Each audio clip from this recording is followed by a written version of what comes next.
Ito po, minamahal, yung mga mapaghangad, minamahal ng kayamanan ng sanlibutan ito. Amen, praise God. Ang sabi natin nabasa, minamahal, 16, ito minamahal, nagtanong yung binata, minamahal na may mayaman. Mayaman itong binatang ito, minamahal, nasa kanya na lahat nakaginhawahan. Isa na lamang ang kulang niya, minamahal, yung magkaroon siya, minamahal, ng buhay na walang hanggan sa piling na malapay noon. Yung hinahangad niya, minamahal. Kaya nagtanong siya sa malapay, paano niya kakamtin ito? Paano siya makakapasok, minamahal, doon sa pintuang makipot, minamahal, sa kaharian ng langit. Nagtanong siya sa malapay, anong kaparaan ng kanyang gagawin. Sa kanyang pag-aakala, minamahal, na sa pamagitan ng kanyang salapi, ng kanyang kayamanan, pwede niyang suhulan ang Diyos, minamahal. Amen. Ngunit nabigo po siya, minamahal. Ang sinabi ng malapayon sa kanya, nabasa po natin, minamahal. Praise God. Inalis ng malapayon noon, minamahal, ang paghahangad niya, minamahal ng kayamanan sa libutan ito. Ganyan ang minamahal ang sinasabi ng Biblia, ng pag-ibig sa salapi, yan ang ugat ng lahat ng kasalanan. Kaya pinayuhan siya ng malapayon, ipagbili mo ang iyong ari-arian.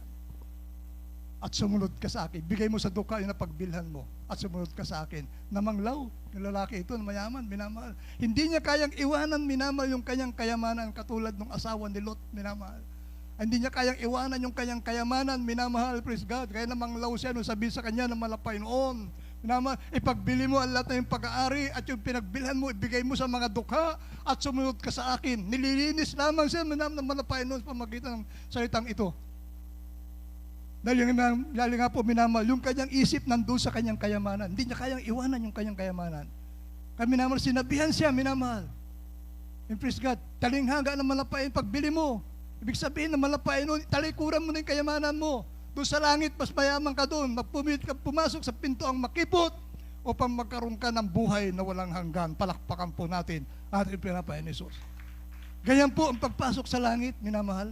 Kaya kung naghahangad ka, ikaw na Kristiyano, naghahangad ka, minamahal, na pumunta sa langit, minamahal, ngunit ang isip mo, minamahal, dito sa libutan, minamahal, naghahangad ka na magkaroon ka ng maraming negosyo, magkaroon ka ng maraming pira, minamahal, wala ka ng pag-asang pumasok sa kaharian ng langit.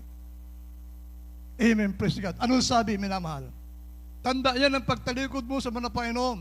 Pag mas pinapahalagahan mo ang iyong kayamanan sa libutan ito, kasi minamahal, yung pagpasok sa kaharian ng langit, minamahal, ito ang sinasabi ng Biblia, minamahal. Praise God. Mateo 18, talatang 3, at Isaiah 44, 21 hanggang 22. Dito po sa aklat ng Mateo, kabanatang 18, ang talata po ay 3. At sinabi, katotohanang sinasabi ko sa inyo, malibang kayo'y magsipanumbalik at maging tulad sa maliliit na bata, sa anumang paraan na hindi kayo magsisipasok sa kaharian ng langit. Yeah. Dito po sa aklat ng Isaiah 44. 41, ang talata ay 44 po. 4. 44, 21 hanggang 22. Kabanatang 41, ang talata ay 44, talatang 21 hanggang 22. Kabanatang 44, ang talata po ay 21 hanggang 22. Iyong alalahanin ang mga bagay na ito, O Jacob at Israel, sapagkat ikaw ay aking lingkod, aking inanyuan ka. Ikaw ay aking lingkod, O Israel. Ikaw ay hindi ko malilimutan. 22. Aking pinawi na parang masinsing ulap ang iyong mga pagsalangsang at parang alapaap ang iyong mga kasalanan. Manumbalik ka sa akin sapagkat tinubos kita. Amen. Amen. Palakpakan po natin ating pinapain ni Jesus. Ito po, minamahal, upang tayo makapasok, minamahal, doon sa pinto ang makipot, minamahal. Praise God. Manumbalik daw po tayo sa ating pinapain ni Jesus. And praise God. Upang minamahal, praise God, ang paglilingkod, minamahal, sabi nga rito, ang mga tumalikod, minamahal, sa paglilingkod sa malapit, hindi makakapasok sa kaharian ng Diyos. Ngunit kapag ikaw ay nanumbalik, minamahal, sa ating pinapain ni Jesus, amen, praise God, nagsumikap ka na masunod ang kalooban ng malapay noon, praise God, makakapasok ka doon sa pinangakong langit na malapay noon, makakapasok ka doon sa pinto ang makipot, minamahal, kung hindi ka minamahal, praise God, kung hindi ka tatalikod, ikaw ay makapanumbalik sa malapay noon, minamahal, ibabalik mo yung dating pag-ibig mo sa malapay noon. Amen, praise God. Tandaan po natin, minamahal, napakahalaga po, minamahal. Praise God. Makamtan mo man, sabi nga ng Biblia, makamtan mo man ang kayamanan ng sanlibutan, minamahal, at mapahamak ang iyong kaluluwa. Walang kabuluhan ang iyong kayamanan. Palakpakan po natin, ating pinapain Isus. Praise God. Ang sabi rito, minamahal, hindi makakapasok dahil sa kawalan ng pananampalataya. Napakahalaga po ng pananampalataya, minamahal. Dahil sinasabi naman ng Biblia, sa 11:6 ng Hebrew, minamahal, lumalapit sa Diyos, dapat sumampalatayang may Diyos. At siya nakapagbigay ganti sa mga sa kanya ay nagsisihanap. Kaya kung wala po tayong pananampalataya, minamahal, praise God, mahirapan tayong pumasok, minamahal, doon sa pinto ang makipot.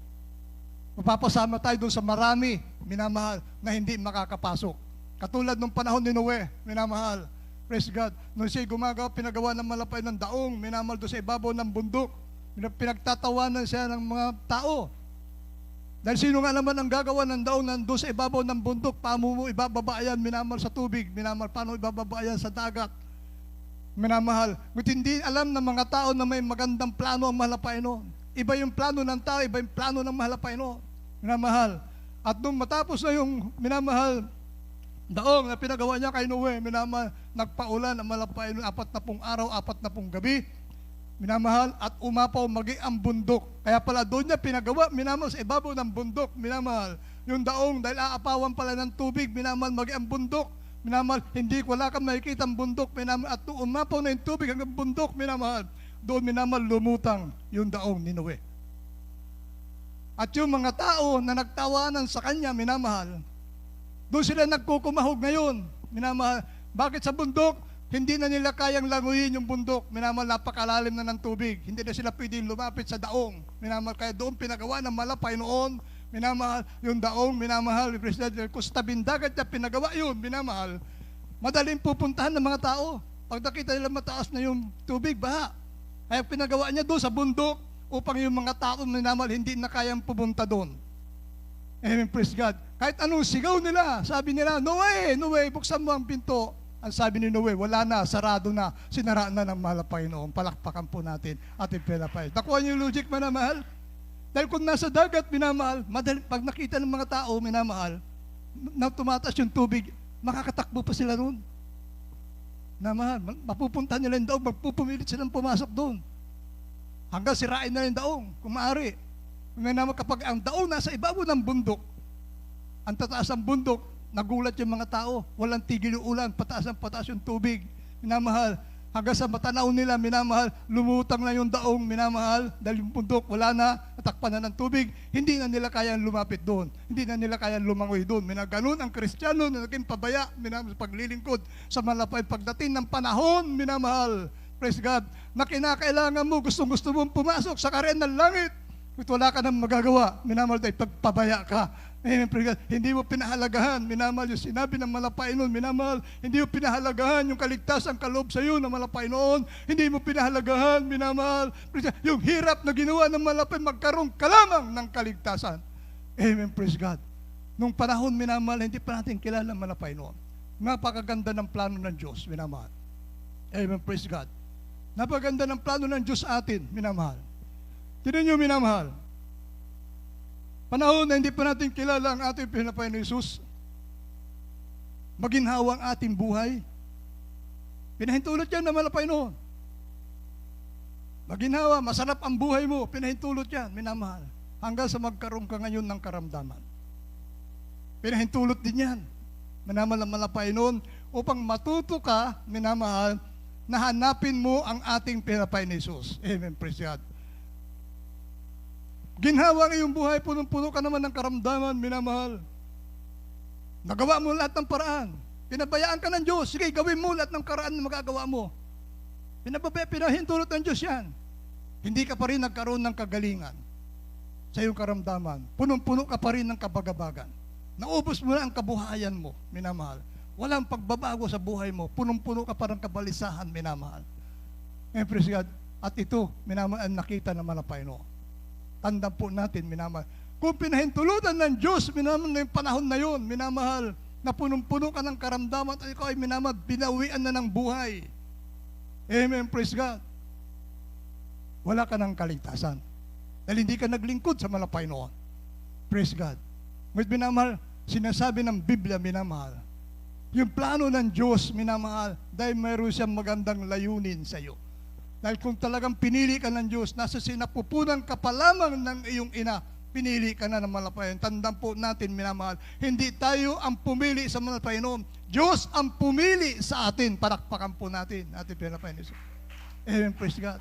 Sa himalang kapamaraanan ng malapayan, nakapakinig ka ng Ebanghelyo, naanyayahan ka, minamahal, mayroong mga Bible study, mayroong mga krusada, naanyayahan ka, nabasa mo yung streamer, kung mayroon kang karamdaman na walang kagalingan, problema walang kalutasan, lumapit ka sa mahal na Panginoon at lulutasin niya yung problema, pagagaling niya yung karamdaman. Nung ginawa mo ito, minamahal, doon mo natagpuan ang tunay na manggagamot, walang iba, kundi ating pinapain ni Jesus. Amen, praise God. At doon nagsimula, minamahal, ang buhay mo, minamahal, praise God, na minamahal, yung pinangako ng Diyos, minamahal, makakaroon ka ng buhay na walang hanggan. Yun ang plano ng mahal na Panginoon, kaya kat pinahintulutan, minamahal, magkaroon ng karamdaman, magkaroon ng kayamanan, upang minamahal, masubukan mong gawan yung sarili mong kapamaraanan. Sinabi ng Biblia, minamahal, kung ikaw ay hiwalay kay Kristo, wala kang magagawa. Ngunit kung na kay Kristo ka, minamahal, walang magiging imposible sa iyo. Dahil nung tinanggap mo ang mahal na Panginoon bilang sarili mong tagapagligtas, doon ka nagkaroon ng kaginhawahan. Karamdaman mo, pinagaling ng mahal na Panginoon. Problema mo, nilutas ng mahal na Panginoon. Praise God. At yung pinangako ng Diyos, minamahal, na buhay na walang hanggan, minamahal. Praise God. Andoon, kapag nagpatuloy ka, pinahalagahan mo ito, minamahal, makakapasok ka doon sa makipot na pintuan, minamahal, magmamana ka ng buhay na walang hanggan. Palakpakan po natin, ating pinapain ni Jesus. Sabi rito, minamahal, hindi makakapasok, sabi rito, pahalagahan ang kaligtasan. Praise God. Pahalagahan daw po natin ang ating makaligtasan, minamahal 4:11 ng Hebreo. Praise God.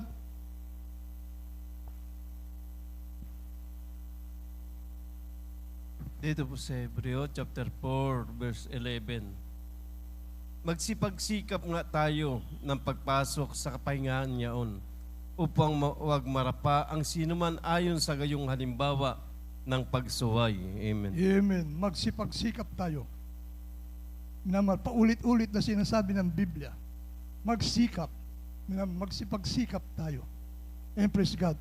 Upang minamahal, praise God, ang sabi ng banal na kasulatan, minamahal, 4:11, sabi ito, magsipagsikap nga tayo ng pagpasok sa kapahingahang yaon upang huwag marapa ang sino man ayon sa gayong halimbawa ng pagsuway. Upang hindi tayo tumalikod, upang hindi tayo matisod, minamahal, magsikap pa tayo, minamahal.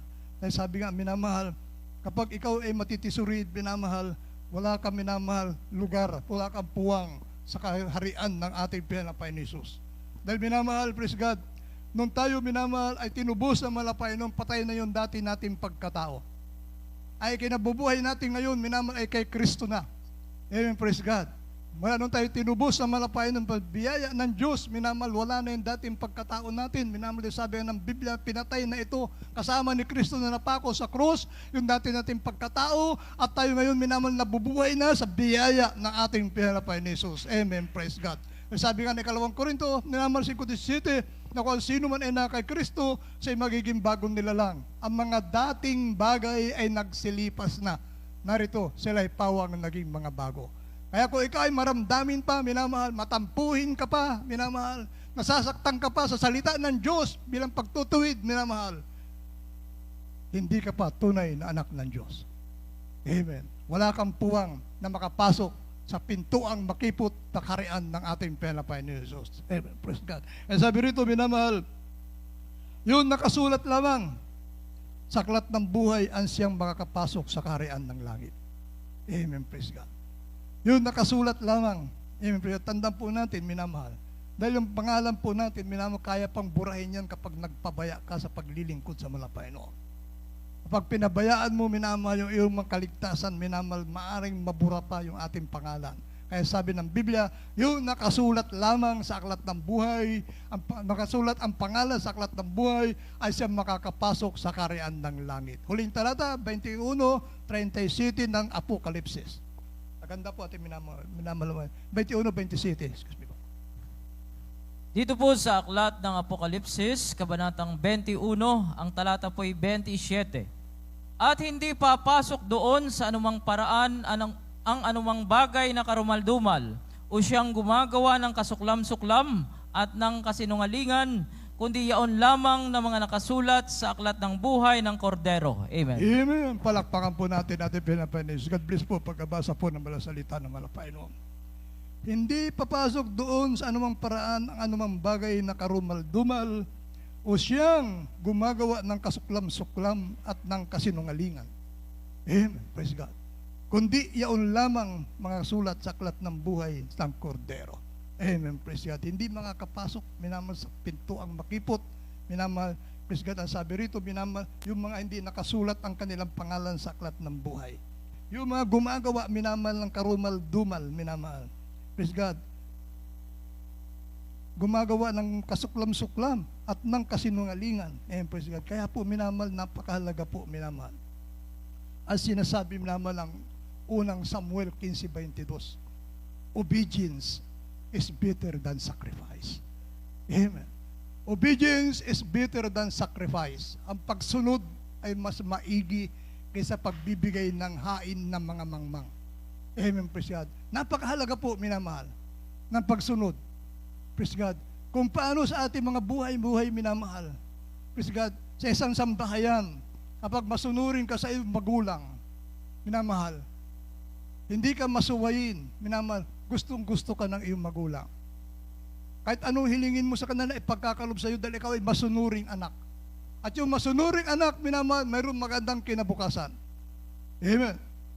Hindi ka minamahal, praise God, pasaway na anak. Praise God. Ganun ang gusto na malapay noon. Maging masunurin daw po tayo, minamahal, praise God. Dahil minamahal, pag hindi ka minamahal, sumusunod sa kalooban na malapay noon, naging pasuway ka sa malapay, wala nang Diyos na bababang muli upang ipagpapako sa krus at tubusin ay yung kasalanan. Kundi minamahal, bababa ang Diyos para kunin niya yung kanyang mga binanal. Palakpakan po natin ating Panginoon Jesus. Amen, praise God. Kaya po minamahal, napakahalaga po, minamahal. Ang pagsunod, obedience, tandaan po natin palagi yan, minamahal. Obedience is better than sacrifice. Lalo na minamahal yung mga lumalaban sa manggagawa. Lumalaban sa mga mangaral, minamahal. Tandaan po natin, minamahal. Ang mga ngaral, minamahal, tayo binibigyan po, tayo itinutuwid sa pamagitan ng salita ng Diyos. Minamahal. Sa mga mangaral naman, kapag sila nagkamali, Diyos ang magpaparusa. Anong gusto nyo? Mga ngaral magparusa sa inyo o yung Diyos ang magpaparusa sa inyo? Amen. Kaya napakahalaga po, minamahal. Kaya hindi po minamahal, hindi po maganda, minamahal, hindi magandang tignan sa isang Kristiyano, minamahal. Na minamaliit niya o minamahal, hindi niya pinapahalagahan yung kanilang mga manggagawa. Ano po natin, minamahal? Bahagi yan, minamahal, praise God, na sinasabi ng Biblia para makapasok ka sa pintuang makipot, minamahal. Magpasakop ka sa mga nakatatanda sa iyo. Magpasakop ka sa mga nangunguna sa iyo sa gawain. Magpasakop ka sa mga nagdadala ng banal na salita ng malapay noon. Hindi yun minamahal, lalaitin mo. Kukontrahin mo, minamahal. Praise God. Dahil minamahal yung pinapangaral sa atin minamahal na manggagawa, minamahal, pawang nasa banal na kasulatan. Palakpakan po natin ating pinapayos. Hindi po nangangaral ang mga natin na wala sa banal na kasulatan. At hindi minamahal mangangaral ang mga minamahal natin, mga mangaral, o pandalhin kami naman sa kapahamakan. Hindi po. Pagkus minamahal, ang mga ngaral ang gumagabay sa iyo pamagitan ng salita ng Diyos, minamahal, upang dalhin ka sa piling ng ating Panginoon Jesus. Dalhin ka doon sa langit, minamahal. Pamagitan ng salita ng Diyos, minamahal, sila ang gagabay, papatnubay sa iyo. Wala kang mga ngaral, sino magagabay sa iyo papunta sa langit, minamahal. Sinabi ko nga, wala na ang Diyos na bababa pa upang magpapako muli sa krus, upang matubos ka sa kasalanan. Minamahal. Nagampanan na niya, nagawa na niya, minamahal. Amen, praise God. Ang tama natin gawin ngayon, minamahal, sundin natin ang ating Panginoon Jesus. Sumunod tayo sa palatuntunan ng Malapainom. Sumunod tayo sa pinapangaral natin, minamahal, ginagalang magulang sa Malapainom. Itinuro na sa atin, minamahal, bago sila kinuha ng Malapainom, itinuro na sa atin na atin dapat gawin, minamahal. Itinuro na sa atin, minamahal, kung paano tayo makapagpatuloy sa paglilingkod sa Malapainom. Ang atin na lamang gawin ngayon, tuparin natin yung itinuro sa atin ng ating magulang sa Malapainom. Amen. Praise God. Praise po. Ating beloved Bible reader, tayo umawit, minamahal. Praise God. Awitin po natin, minamahal, langit na tahanan. Amen, praise God. Dahil kailanman, minamahal, hindi nagkulang ating minamahal ang mga magulang sa malapayan sa pagpapaalala sa atin. Pagtuturo sa atin, minamahal, kung paano makyat, minamahal, paano pumasok doon sa pinto ang makipot. Kasi sinasabi ng Biblia, magsikap. Amen, praise God. Magsikap kayo na pumasok sa makipot na pintuan. Dahil minamahal, masikip ang pintuan, minamahal. At kakaunti ang makasusumpong doon. Kakaunti ang makakapasok doon. Maraming naghahangad, minamahal, pumasok doon sa pinto ang makipot, minamahal. Praise God. Marami sa ating minamahal kababayan tumatawag sa Diyos. Pag-asa nila makakapasok sila doon sa karayaan ng Diyos, minamahal. At minamahal, sila napabilang doon sa marami, minamahal, na hindi makakapasok sa pinto ang makipot. Amen. Praise God. Tayo mawit, minamahal.